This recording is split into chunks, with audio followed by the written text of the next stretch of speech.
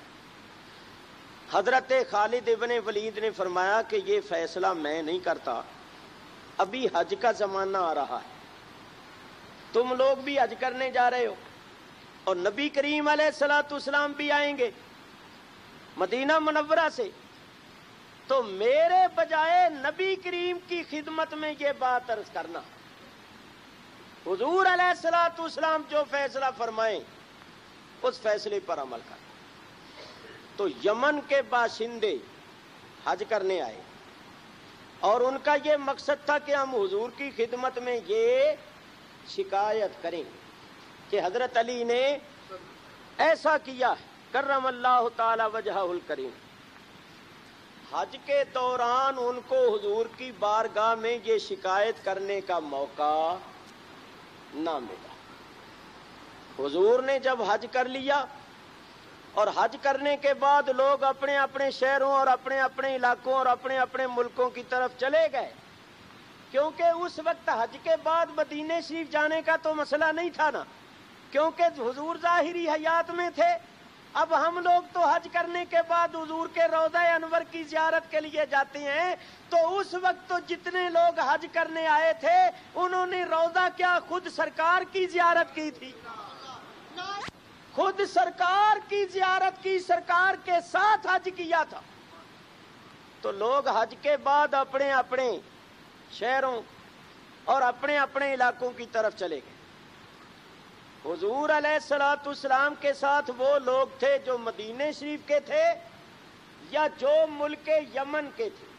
کیوں کہ مکے سے جب آتے تھے نا تو دونوں کا راستہ شروع میں ایک تھا، یمن والوں کا راستہ بھی وہی تھا، مدینے والوں کا راستہ بھی وہی تھا۔ ہاں، راستے میں ایک ایسی جگہ آتی تھی جہاں سے یمن والوں کا راستہ الگ ہو جاتا تھا، مدینے والوں کا راستہ الگ ہو جاتا۔ تو یہ جو یمن والے تھے ان کو حج کے دوران اور سفر میں بھی اپنی شکایت پیش کرنے کا موقع نہ ملا۔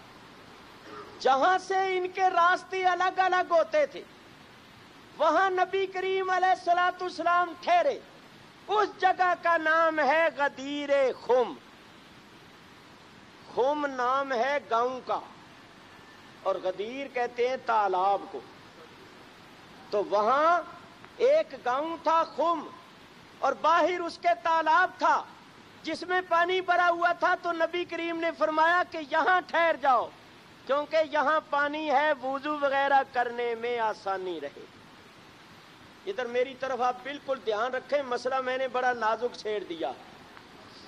جب نبی کریم علیہ الصلوۃ والسلام غدیر خم کے موقع پر ٹھہرے تو اب یمن والوں کو اپنی بات کرنے کا موقع مل گیا اور وہاں سے ان کا راستہ بھی جدا ہوتا تھا۔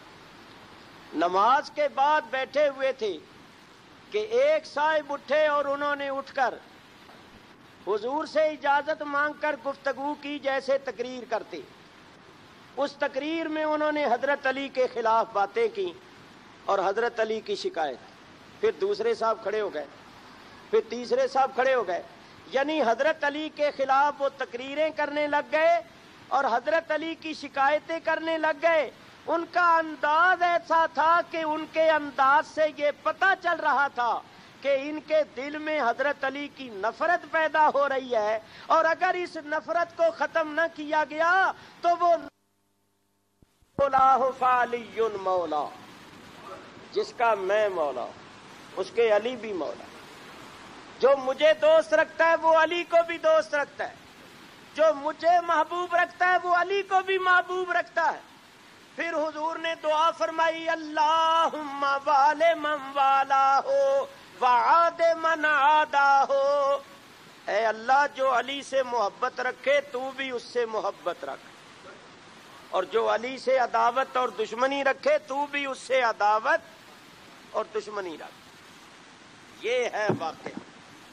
نبی کریم نے وہ ملک یمن کے لوگ جو تھے جن کے دلوں میں حضرت علی کی نفرت پیدا ہو گئی تھی، جنہوں نے حضرت علی کے خلاف شکایتیں کی تھی، ان کے دلوں سے وہ نفرت دور کرنے کے واسطے اور ان کو یہ بتانے کے واسطے کہ علی کی محبت میری محبت ہے، علی سے دوستی مجھ سے دوستی ہے، اور علی سے نفرت اور عداوت گویا مجھ سے نفرت اور عداوت کے مترادف. اچھا، اسی واسطے بعد میں دعا کی کہ یا اللہ جو علی کو دوست رکھے تو بھی اس کو دوست رکھ، اور جو علی سے دشمنی رکھے تو بھی اس سے دشمنی رکھ. یہ ہے اصل واقعہ جس سے یہ نتیجہ نکالا جاتا ہے کہ حضور نے حضرت علی کی خلافت کا اعلان کیا. اب میں اس پر تبصرہ کرتا ہوں، ذرا غور سے سنو. دیکھو، خلافت کا مسئلہ کوئی معمولی مسئلہ نہیں تھا، جانشینی کا مسئلہ تھا. تو حضور نے حج کے موقع پر خطبہ دیا جو حجۃ الوداع کے خطبے کے نام سے مشہور ہے. اس وقت سب لوگ وہاں موجود تھے، تو اگر حضور نے حضرت علی کی خلافت کا اعلان کرنا تھا تو وہاں کرتے، حج کے خطبے میں. اور بڑی سیدھی سی بات تھی کہ کہتے بھئی میرے بعد خلیفہ علی ہوگا، قصہ ختم ہو جاتا. سب ملکوں کے لوگ، سب علاقوں کے لوگ اپنے کانوں سے سن لیتے اور سب حضرت علی کو خلیفہ مان لیتے، کسی قسم کا اختلاف نہ ہوتا. تو ذرا سوچو، حضور نے وہاں تو اعلان نہیں فرمایا، یہ غدیر خم کے موقع پر کیوں اعلان کیا جبکہ دوسرے ملکوں کے لوگ اپنے اپنے ملکوں اور شہروں میں چلے گئے تھے؟ یہ تو وہاں اعلان کرنا چاہیے تھا. تو یہاں اس لیے اعلان کیا کہ یمن کے لوگوں نے حضرت علی کے خلاف شکایتیں کی، تو حضور علیہ الصلوۃ والسلام نے ان کی شکایتوں کو دور کرنے اور ان کو جواب دینے کے لیے یہ ارشاد فرمایا. ایک دوسری بات یہ ہے کہ حضور نے فرمایا من کنت مولا ہو فعلی مولا، جس کا میں مولا ہوں اس کے علی بھی مولا. تو مولا کا معنی خلیفہ دنیا کی کسی لغت میں نہیں آتا. چنانچہ میں آیتیں پڑھتا ہوں ایک دو، ان کو ذرا آپ غور سے سنیں. آپ لوگ دعا مانگتے ہیں، دعا میں ایک آیت پڑھتے ہیں واعف عنا واغفر لنا وارحمنا انت مولانا. یہ کس کو کہتے ہو؟ اللہ. انت مولا نا، مولا مضاف ہے، نا ضمیر جمع متکلم مضاف الیہ ہے. مانا یہ ہوگا انت مولا نا، تو ہمارا مولا ہے. تو اللہ تعالیٰ بولو ہمارا مولا ہے. اگر مولا کے معنی خلیفے کے کیے جائیں تو پھر مطلب یہ ہو گیا کہ اللہ ہم سب کا خلیفہ ہے. اگر مولا کے معنی خلیفہ کے ہوں تو پھر بولو اللہ ہمارا کیا بنے گا؟ خلیفہ. تو اللہ خلیفہ ہے ہمارا ہے، اور خلیفہ تو اس کو کہتے ہیں جو بعد میں آئے. تو مولا کے معنی دوست کے ہیں، مددگار کے ہیں، مقرب کے ہیں. تو حضور نے بھی فرمایا من کنت مولا فعلی مولا. یہاں یہ معنی نہیں ہے کہ جس کا میں خلیفہ ہوں اس کے علی بھی خلیفہ ہیں. اگر خلیفے کا معنی کیا جائے تو پھر نبی کریم بھی خلیفہ بنتے. من کنت مولا، مولا کے معنی اگر ہوں خلیفے تو پھر معنی یہ بنے گا کہ جس کا میں خلیفہ ہوں اس کے علی بھی خلیفہ ہیں. تو بولو حضور خلیفہ ہے یا حضور کے آگے خلیفہ ہے؟ حضور تو اصل ہے. تو اگر مولا کا معنی خلیفہ کیا جائے تو مطلب کیا ہوگا؟ جس کا میں خلیفہ ہوں اس کے علی بھی خلیفہ ہیں. تو پھر پہلا خلیفہ حضور ہوں گے، دوسرے خلیفے پھر حضرت علی ہوں گے، اور پھر ہوں گے کس کے خلیفے؟ میرے تمہارے. تو پھر تو نبی کریم ہمارے خلیفہ بن گئے اور ہم نبی کریم کے پیر بن گئے. تو خلیفہ کا معنی مولا ہے ہی نہیں. مولا کا معنی خلیفہ ہے ہی نہیں. مولا کے معنی دوست اور مددگار کے. تو ہم کہتے ہیں انت مولانا. اگر مولا کا معنی خلیفہ کیا جائے تو پھر اللہ بھی ہمارا خلیفہ بنتا ہے، نبی کریم بھی ہمارے خلیفہ بنتے ہیں. اور بولو اللہ اور اللہ کا رسول ہمارے خلیفہ ہیں. استغفر اللہ. اور سنو، اگر مولا کا معنی خلیفہ کیا جائے تو خلیفوں کا ہڑ آ جائے گا، سیلاب آ جائے گا. کیسے؟ جو بھی نیک مومن ہوگا وہ سب خلیفہ ہوگا. قرآن کے اندر آیت ان اللہ هو مولاہ وجبریل وصالح المؤمنین. اللہ تعالیٰ ارشاد فرماتا ہے کافرو اگر تم میرے رسول کی مدد نہیں کرتے ہو تو کیا ہوا؟ ان اللہ هو مولاہ، بے شک اللہ تعالیٰ نبی کریم کا مولا یعنی مددگار ہے. وجبریل، اور جبریل بھی نبی کریم کا مولا یعنی مددگار. وصالح المؤمنین، اور جتنے بھی نیک مومن ہیں وہ سب نبی کریم کے مولا ہیں، مددگار ہیں. کیونکہ پہلے لفظ آیا مولا. ان اللہ هو مولاہ وجبریل وصالح المؤمنین، بے شک اللہ نبی کریم کا مولا ہے اور جبریل نبی کریم کے مولا ہیں اور سارے نیک مومن نبی کریم کے مولا ہیں. اگر مولا کا معنی خلیفہ لیا جائے تو پھر نبی کریم کا پہلا خلیفہ ہوگا اللہ، اور دوسرا خلیفہ ہوگا جبریل، اور پھر سارے مومن حضور کے خلیفے ہوں گے. تو پھر تو دنیا میں جتنے بھی نیک مومن ہیں سبھی نبی کریم کے خلیفے بن گئے ہیں.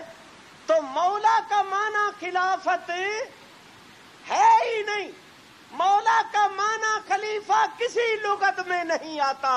تو اسی طرح یاد رکھو مولا کے معنی ہے مددگار کے، دوست کے، پیارے کے. تو حضور فرماتے ہیں من کنت مولا فعلی مولا، جس کا میں دوست ہوں اس کا علی بھی دوست ہے. یعنی جو مجھے دوست رکھتا ہے وہ علی کو بھی دوست رکھتا ہے. اسی واسطے دعا فرمائی کہ اے اللہ جو علی کو دوست رکھے تو بھی اس کو دوست رکھ، اور جو علی سے دشمنی رکھے تو بھی اس سے دشمنی رکھ.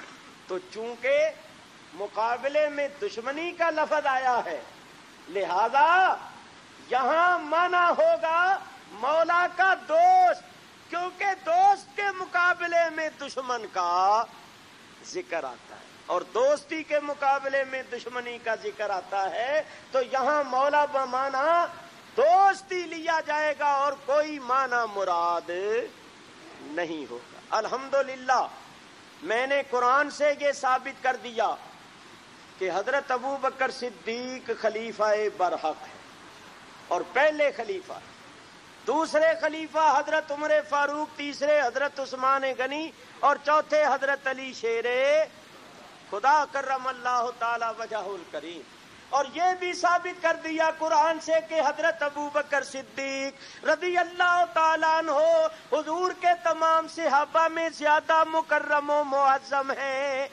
تو ہمارا جو یہ عقیدہ ہے کہ وہ سب میں افضل ہیں، یہ کوئی بناوٹی عقیدہ نہیں ہے، یہ قرآن کریم سے ثابت. اور سنیے، سب جانتے ہیں، کسی کو اس میں اختلاف نہیں کہ نبی کریم علیہ الصلوۃ والسلام جب بیمار ہو گئے، بیماری سلام کرنے، دامن اقدس کو چھونے اور برکت حاصل کرنے آئی ہوئی تھی، اور سرکار مسجد میں تشریف نہیں لائے تھے، تو صحابہ کرام نے عرض کیا یا رسول اللہ آپ کی طبیعت ناساز ہے، آپ مسجد میں تشریف نہیں لا رہے، تو آپ کس کو ہمارا امام بناتے ہیں؟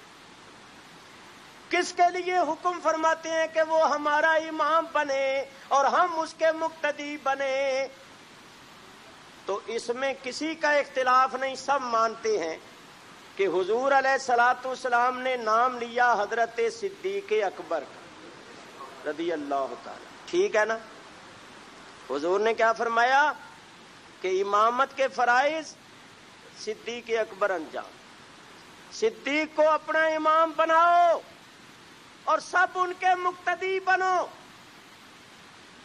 جس وقت حضور نے فرمایا، حضرت عائشہ صدیقہ رضی اللہ تعالی عنہ فرماتی ہیں میں نے عرض کیا کہ یا رسول اللہ میرے ابا جان بڑے رقیق القلب ہیں، بڑے نرم دل ہیں، تو وہ آپ کی جگہ پر کھڑے ہو کر نماز جمعہ نہیں پڑھا سکے،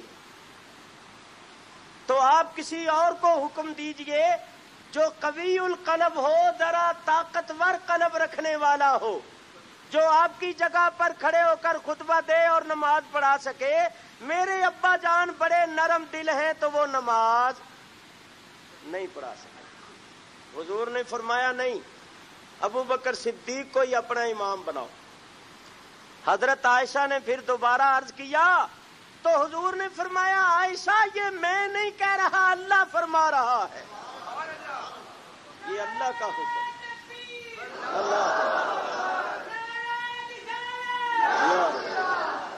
فرمایا یہ اللہ فرما رہا ہے۔ تو ذرا غور کرو، نبی کریم علیہ الصلوۃ والسلام نے اپنی ظاہری حیات میں ہی حضرت ابو بکر صدیق کو مسلمانوں کا امام بنا دیا ہے۔ چنانچہ دیکھو 3 روز تک حضرت ابو بکر صدیق نے نمازیں پڑھائیں، 15 وقت کی نمازیں پڑھائیں۔ درمیان میں نبی کریم علیہ الصلوۃ والسلام کی طبیعت مبارک ذرا سنبھلی تو حضور ایک صحابی کے کندھے پر ہاتھ رکھ کے اپنے حجرے سے باہر نکلے۔ یہ سمجھو سمجھانے کے لیے، یہ ہے نا حضور کا محراب، تو ادھر حجرہ ہے، جنہوں نے مدینہ شریف دیکھا ان کے سامنے سارا تصور۔ محراب النبی کے بائیں طرف سرکار کا حجرہ ہے جہاں سرکار کا روضہ ہے، تو سرکار جب اپنے حجرے سے ایک صحابی کے کندھے پر ہاتھ رکھ کر نکلے، اس وقت حضرت ابو بکر صدیق نماز پڑھا رہے تھے، جماعت ہو رہی۔ تو جب حضور نکلے اپنے حجرے سے تو حضرت ابو بکر صدیق نے دیکھا تو وہ پیچھے ہٹنے لگے کہ حضور جب تشریف لا رہے ہیں تو حضور کے ہوتے ہوئے میں کیسے امام ٹھہر سکتا ہوں، کیسے امام بن سکتا ہوں۔ ذرا پیچھے جو ہٹنے لگے تو سرکار دو عالم نے اشارے سے فرمایا اپنی جگہ پر کھڑے رہو، پیچھے نہیں ہٹو۔ یہ بھی بڑی قابل غور بات ہے۔ آج 14ویں صدی میں 1400 سال کے بعد پیدا ہونے والے لوگ جو 14ویں صدی میں پیدا ہوئے، انہوں نے کتاب میں لکھ دیا کہ اگر نماز پڑھتے ہوئے حضور کی طرف خیال چلا جائے تو نماز ہی ٹوٹ جاتی۔ اے ادھر دیکھو کیا ہو رہا ہے، حضور تشریف لا رہے ہیں، حضرت ابو بکر صدیق کا خیال ہی نہیں گیا، دیکھ رہے ہیں کہ سرکار آ رہے ہیں اور مصلی چھوڑنے لگے ہیں کہ میں پیچھے ہٹ جاؤں، اور سرکار اشارہ فرما رہے ہیں اپنی جگہ پر کھڑے رہو۔ سرکار کے ساتھ دیکھو باتیں ہو رہی ہیں اور نماز بھی ہو رہی ہے، اور یہ کہتے ہیں حضور کی طرف خیال ہی چلا جائے تو نماز ٹوٹ جاتی ہے۔ توبہ توبہ، اللہ اکبر۔ یہاں اشارتاً ایک اور مسئلہ کروں، بخاری شریف کے اندر حدیث موجود ہے، حضور کے ایک صحابی نماز پڑھ رہے تھے، حضور نے ان کو بلایا، وہ نماز میں لگے رہے، انہوں نے خیال کیا کہ نماز تو اللہ کی عبادت ہے، وہ نماز میں لگے رہے اور حضور کی بارگاہ میں حاضر نہ ہوئے۔ جب انہوں نے نماز پوری کر لی، سلام پھیرا، تب حاضر ہوئے۔ جب حاضر ہوئے تو سرکار نے فرمایا میں نے تمہیں بلایا تھا، کیا تم نے میری آواز نہیں سنی تھی؟ حضور سنی تھی، مگر میں نماز پڑھ رہا تھا۔ تو حضور نے یہ نہیں فرمایا کہ اچھا اگر تم نماز پڑھ رہے تھے تو پھر ٹھیک ہے، کیونکہ وہ تو اللہ کی عبادت ہے، پھر تم نے اچھا کیا کہ نہیں آئے اور نماز پڑھتے رہے۔ نہیں، بلکہ صحابی کہتے ہیں حضور میں نماز پڑھ رہا تھا، تو سرکار فرماتے ہیں کیا تو نے قرآن کی یہ آیت نہیں پڑھی؟ یا ایھا الذین آمنوا استجیبوا للہ وللرسول اذا دعاکم، اے ایمان والو جب تمہیں اللہ اور اللہ کا رسول بلائے تو ان کے بلانے پر فوراً حاضر ہو جاؤ۔ حضور نے فرمایا کیا تم نے یہ آیت نہیں پڑھی؟ سنی؟ حضور پڑھی ہے۔ تو پھر جب تیرے کانوں میں میری آواز پڑی تھی تم پر لازم تھا کہ تم فوراً میرے پاس آتے، کیونکہ میرا بلانا رب کا بلانا ہے۔ اگر تو رب کی عبادت کر رہا ہے، رب کے حکم کی تعمیل کر رہا ہے، تو میرا بلانا بھی تو رب کا ہی بلانا ہے۔ دیکھو نا، صحابی نے کہا ہے میں نماز پڑھ رہا تھا، اور حضور پھر آیت پڑھ کے سناتے ہیں، تو مطلب یہ تھا کہ تو جس حالت میں بھی تھا تجھ پر لازم تھا کہ تو میرے پاس آ جاتا۔ اس پر سارے ائمہ کا اتفاق ہے کہ اگر کوئی شخص نماز پڑھ رہا ہو اور حضور بلائیں تو اس شخص پر یہ لازم ہے کہ اسی وقت چلا جائے، نماز پوری کر کے نہ جائے، بلکہ جس حالت میں ہو، کھڑا ہے، رکوع میں ہے، سجدے میں ہے، جس حالت میں حضور کی آواز پڑے وہ اسی حالت میں اٹھ کر چلا جائے۔ لیکن یہ بات حضور کے ظاہری زمانے سے تعلق رکھتی ہے، آج کل یہ حکم نہیں ہے کہ ایویں کوئی اٹھ کے چلا جائے تو کہ میں نے حضور نے آواز دیتی ہے، کیونکہ اب تو وہ احکام نہیں رہے، کیونکہ لوگ ایسا ہی آج کل بہت سی باتیں کرنے لگ جاتے ہیں نا۔ سنو، جو میں نے بات کرنی تھی وہ اور ہے۔ اس بات پر تو سب کا اتفاق ہے کہ حضور بلائیں تو اسی وقت حاضر ہو جانا لازم۔ اب آگے اماموں میں، فقہا میں بحث چلی کہ جب وہ جائے گا نماز توڑ کے تو اس کی نماز رہی یا نماز ٹوٹ گئی؟ یعنی فرض کر لو نا کہ اس نے 4 رکعتوں والی نماز شروع کی ہوئی اور ابھی 2 رکعتیں پڑھی، تو حضور نے بلایا، وہ چلا گیا، حضور کو جا کر سلام کرے گا، حضور جو کام کہیں گے وہ کام کرے گا، جب واپس آئے تو کیا شروع سے 4 رکعتیں پڑھے، یا جہاں سے اس نے نماز توڑی تھی، جہاں سے اٹھ کر گیا تھا وہیں سے آ کر شروع کر دے؟ اب یہ فقہا میں بحث چلی۔ تو بعض اماموں نے تو کہا کہ اس کی نماز ٹوٹ گئی، وہ دوبارہ 4 رکعتیں پڑھے، اور بعض اماموں نے کہا اس کی نماز نہیں ٹوٹی۔ ان میں امام شافعی بھی ہیں، امام شافعی اور دوسرے بعض امام فرماتے ہیں اس کی نماز نہیں ٹوٹی، وہ نماز نہیں ہے، جہاں سے نماز چھوڑ کر گیا ہے حضور کے پاس جائے، سلام کرے، حضور جو کام کہیں وہ کام کر کے واپس آئے، جہاں سے چھوڑ کر گیا تھا وہیں سے آگے شروع کر دے اور نماز پوری کر دے۔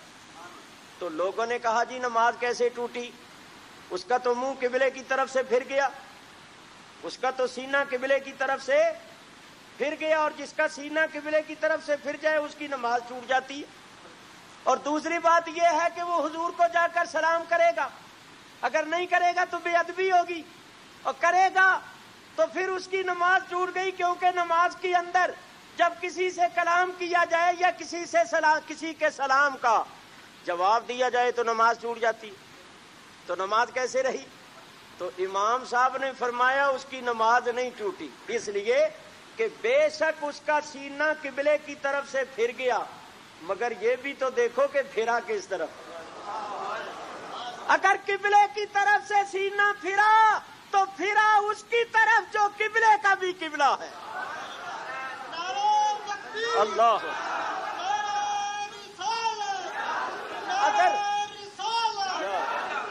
اگر قبلے کی طرف سے اس کا سینہ پھرا تو پھرا اس کی طرف جو قبلے کا بھی قبلہ ہے، اور اگر اس نے سلام کیا تو سلام اس کو کیا کہ جب تک نماز میں اس کو سلام نہ کیا جائے نماز ہوتی ہی نہیں، اور کسی کو سلام کرو تو نماز ٹوٹ جائے، اور جب نبی کریم کو جب تک سلام نہ کیا جائے نماز ہوتی ہی نہیں ہے۔ تو حضور قبلے بھی قبلہ ہے۔ اسی واسطے اعلی حضرت امام اہل سنت مولانا شاہ احمد رضا خان فاضل بریلوی رحمت اللہ علیہ نے فرماتے ہیں حاجیو آؤ شہن شاہ کا روضہ دیکھو، حاجیو تم نے حج کر لیا، آؤ اب شہنشاہ دو عالم کا روضہ دیکھو۔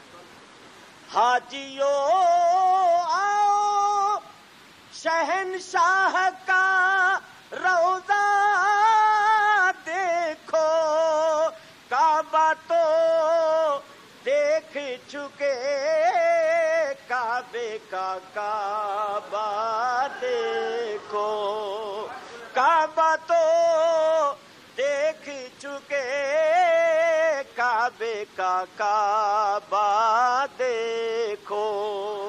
دیکھو میں ایک بات عرض کروں، حضور علیہ الصلوۃ والسلام تو رب کے بھی کعبہ ہیں۔ بولو میں نے کیا کہا؟ حضور تو اللہ کے بھی قبلہ ہے۔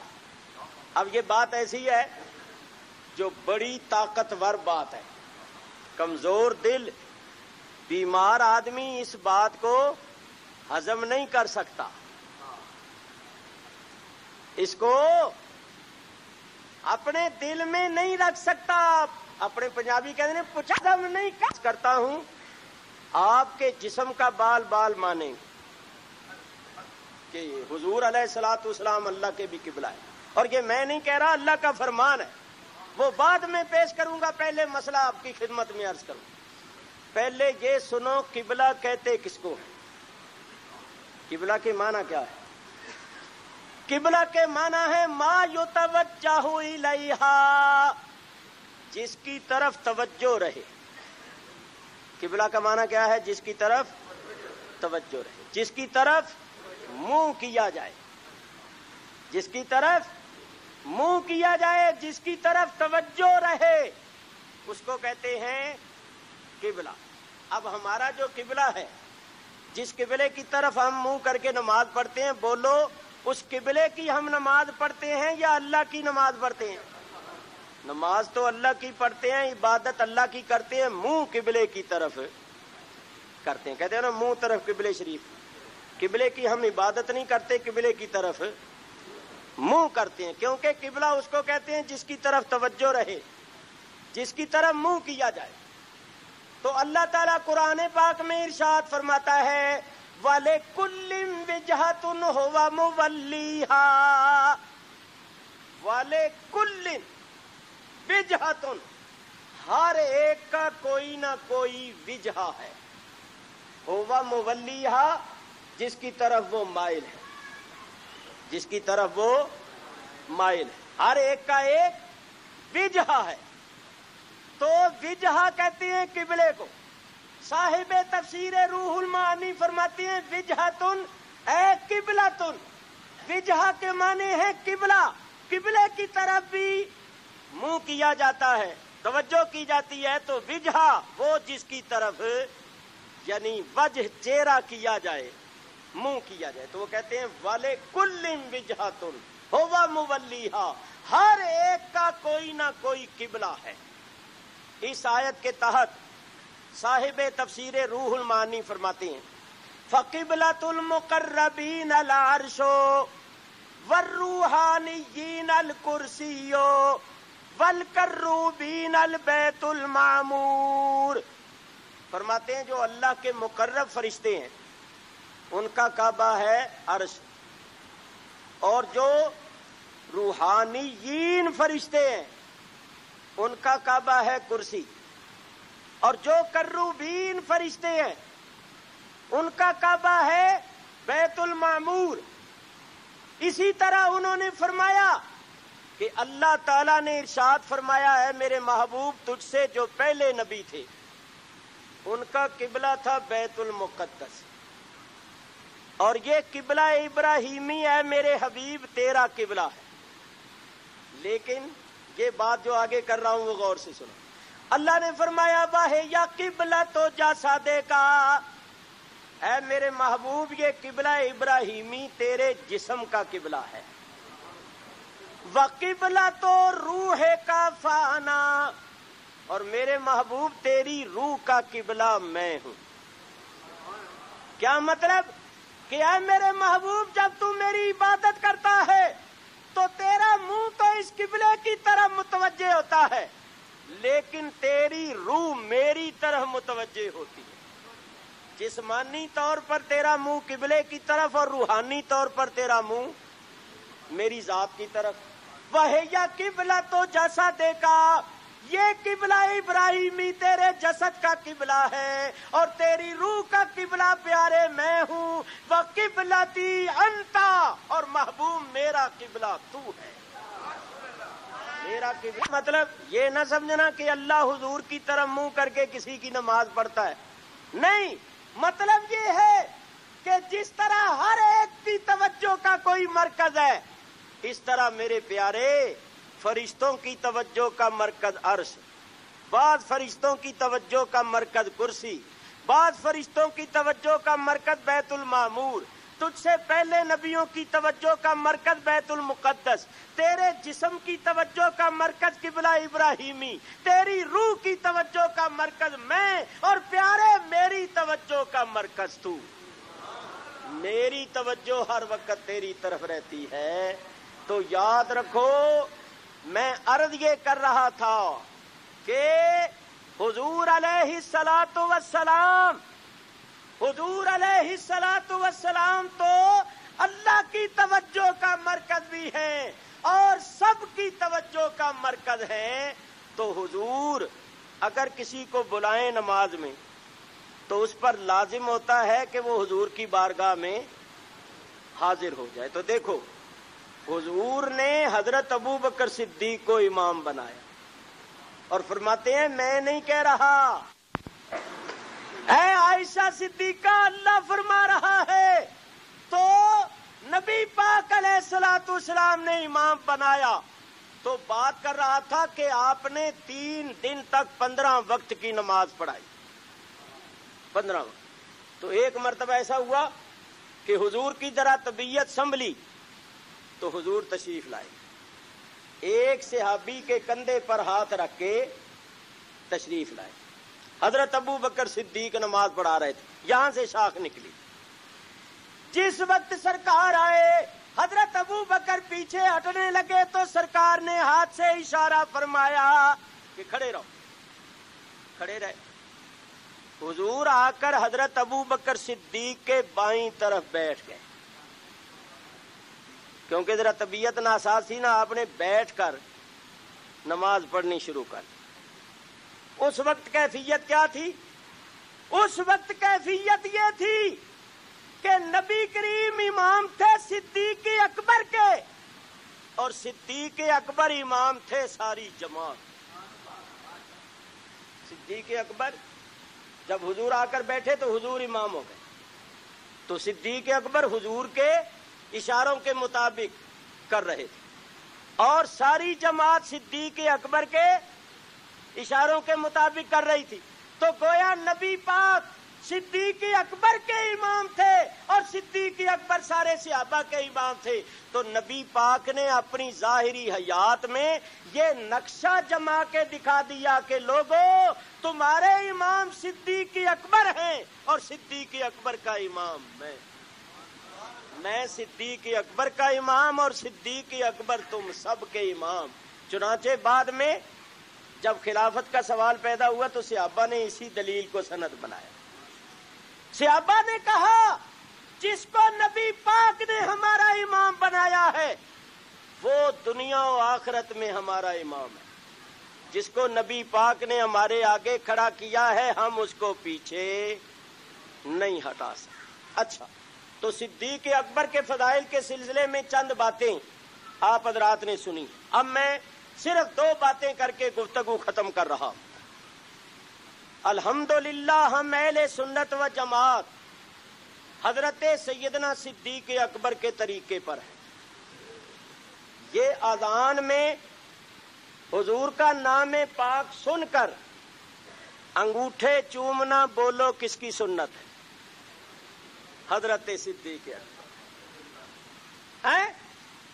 حنفیوں کے اماموں نے، امام ملا علی قاری جو حنفیوں کے جلیل القدر امام ہیں، وہ فرماتے ہیں جب صدیق اکبر کا چومنا ثابت ہے تو ان کا فعل ساری امت کے واسطے عمل کرنے کے لیے کافی، کیونکہ حضور نے فرمایا میں تم پر اپنی سنت بھی لازم کرتا ہوں، خلفائے راشدین کی سنت بھی لازم کرتا ہوں، اور صدیق اکبر تو خلفائے راشدین کے بھی سردار ہیں۔ تو حضور مسجد میں تشریف لائے، ساتھ صدیق اکبر بھی تھے، بیٹھ گئے۔ حضرت بلال حبشی نے اذان دی، انہوں نے جب کہا اشہد ان محمد رسول اللہ، اشہد ان محمد رسول اللہ، تو حضرت ابو بکر صدیق نے اپنے انگوٹھے چومے اور آنکھوں سے لگائے اور کہا صلی اللہ علیہ یا رسول اللہ، پہلی مرتبہ۔ دوسری مرتبہ کہا قرۃ عینی بک یا رسول اللہ، یا رسول اللہ آپ کے نام سے میری آنکھیں ٹھنڈی ہو گئی۔ حضور نے دیکھا، ابو بکر صدیق کو چومتے ہوئے دیکھا، تو حضور نے فرمایا من فعل مثل ما فعل خلیلی فقد حلت لہ شفاعتی، کہ جس نے میرے پیارے دوست ابو بکر صدیق کی طرح اذان میں میرا نام سنا اور انگوٹھے چومے اور آنکھوں سے لگائے اور مجھ پر درود بھیجا، فرمایا اس کے واسطے میری شفاعت حلال ہو۔ اور دوسری حدیثوں میں فرمایا وہ کبھی اندھا نہیں ہوگا۔ بزرگان دین نے فرمایا اندھا کیا، کبھی آنکھیں ساری عمر دکھیں گی نہیں، جو ہمیشہ یہ عمل کرتا رہے۔ لیکن میں آپ کو عمل کرنے کا طریقہ بتاؤں۔ حدیث شریف میں آتا ہے کہ جب مؤذن اذان دے تو تم سن کر وہی کہتے جاؤ جو مؤذن کہے۔ یہ تو سنا ہوا ہے نا آپ نے کہ جو مؤذن کہے وہی سننے والوں کو، مثلا مؤذن نے کہا اللہ اکبر اللہ اکبر، تو آپ بھی سن کر کہیے اللہ اکبر اللہ اکبر۔ اس نے کہا اشہد ان لا الہ الا اللہ، آپ بھی کہیے اشہد ان لا الہ الا اللہ۔ تو اب میں چومنے کا طریقہ بتاؤں۔ مؤذن کہے گا اشہد ان محمد رسول اللہ، تو آپ بھی کہیے اشہد ان محمد رسول اللہ۔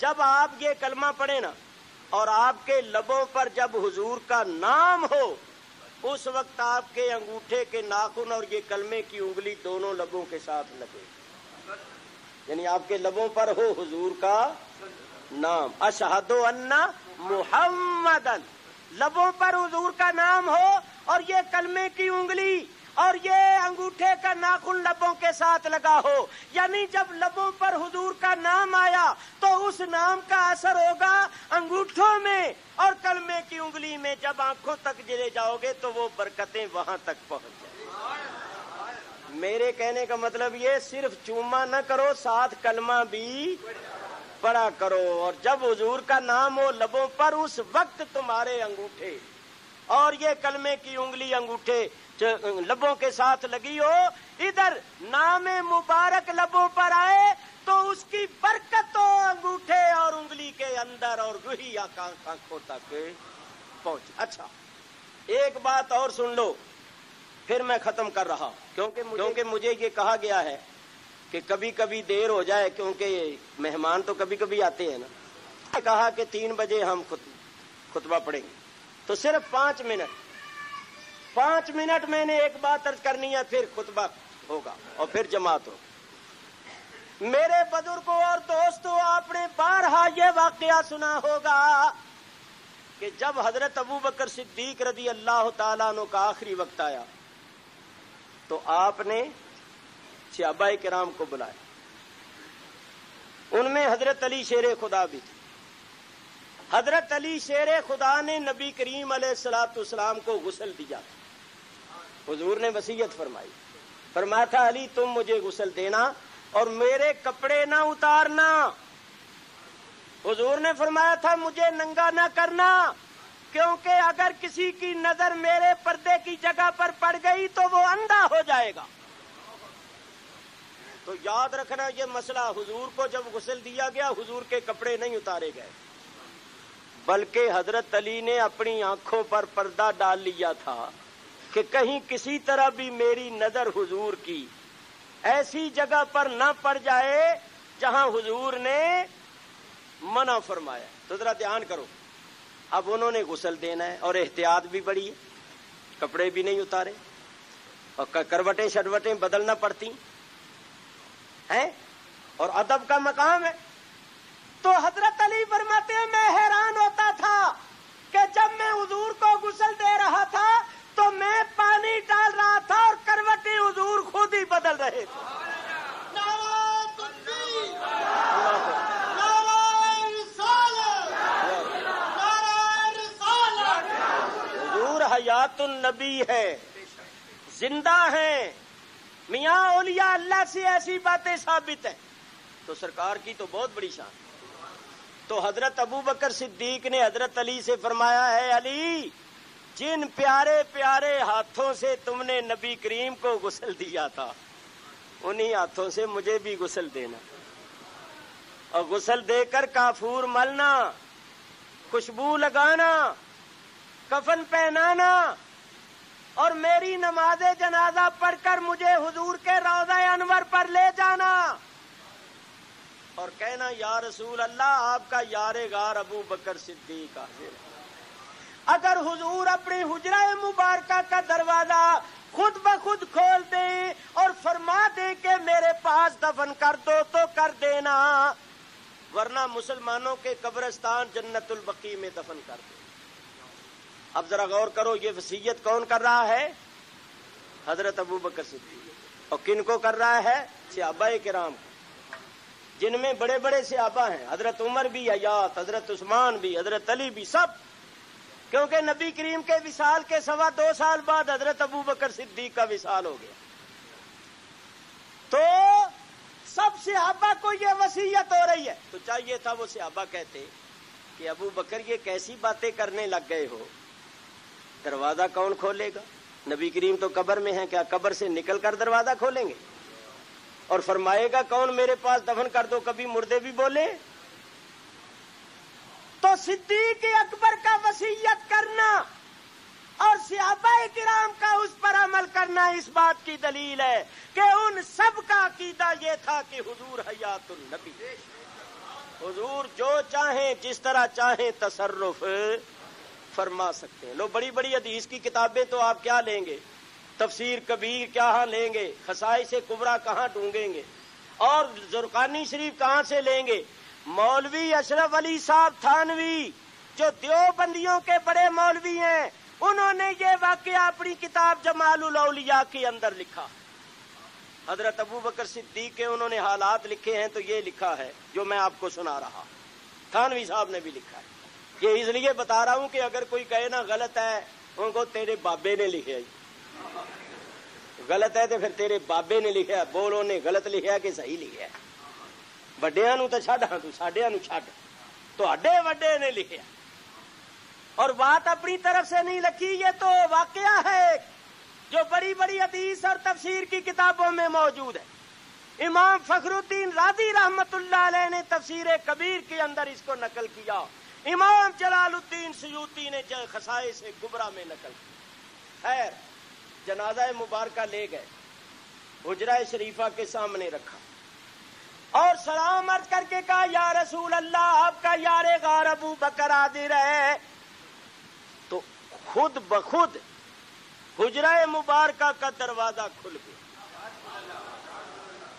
اور حضور کی قبر سے آواز آئی ادخلوا الحبیب الی الحبیب فإن الحبیب مشتاق الی الحبیب، پیارے کو پیارے کے پاس لے آؤ، بے شک حبیب اپنے حبیب کا مشتاق ہے۔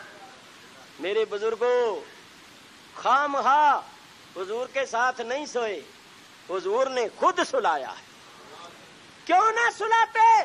ارے صدیق اکبر نے حضور کے لیے غار میں جگہ بنائی اور اپنی جان جان قربان کی تھی تو سرکار نے اس کا بدلہ دیا. ابو بکر صدیق تو نے میرے واسطے غار میں جگہ بنائی ہے, میں تیرے واسطے اپنے مزار میں جگہ بنائی. غار میں پہلے تو گیا, مزار میں پہلے میں جاؤں گا. غار میں تو مجھے گود میں لے کر سویا اور اپنے مزار میں میں تجھے اپنی آغوش رحمت میں لے کر سوؤں. لوگ کہتے ہیں کہ حضرت علی کعبے میں پیدا ہوئے, ٹھیک ہے ہم مانتے ہیں حضرت علی کعبے میں پیدا ہوئے, تو اگر حضرت علی کا کعبے میں پیدا ہونا یہ ان کی فضیلت کی بات ہے تو صدیق و فاروق کا حضور کے ساتھ سبز گنبد میں قیامت تک آرام کرنا یہ ان کی فضیلت کی دلیل نہیں؟ اور تجھے حضرت علی کا کعبے میں پیدا ہونا نظر آتا ہے, صدیق و فاروق کا سبز گنبد میں سرکار کے ساتھ آرام کرنا نظر نہیں آتا؟ کعبے سے تو مرد مومن کی عزت و حرمت زیادہ ہے, اور حضور کا روضہ انور جو ہے جہاں سرکار آرام فرما ہے وہ تو کعبۃ اللہ سے کیا عرش معلی سے بھی افضل. اور حضرت علی کعبے میں پیدا ہوئے, چند منٹوں کے بعد باہر آ گئے. پھر بھی ہم مانتے ہیں یہ ان کی فضیلت کہ وہ کعبے میں پیدا ہوئے. تو حضرت علی کی فضیلت مانتے ہو تو حضرت ابو بکر صدیق اور حضرت عمر کی فضیلت بھی مانو کہ وہ قیامت تک حضور کے ساتھ سبز گنبد میں ہیں, اور جب اٹھیں گے قیامت کے دن تو حضور فرماتے ہیں سب سے پہلے میں اٹھوں گا, پھر ابو بکر صدیق کو اٹھاؤں گا, پھر عمر فاروق کو اٹھاؤں گا, اور ہم اس طرح ہوں گے کہ میرے دائیں طرف صدیق اکبر ہوں گے, بائیں طرف فاروق اعظم ہوں گے.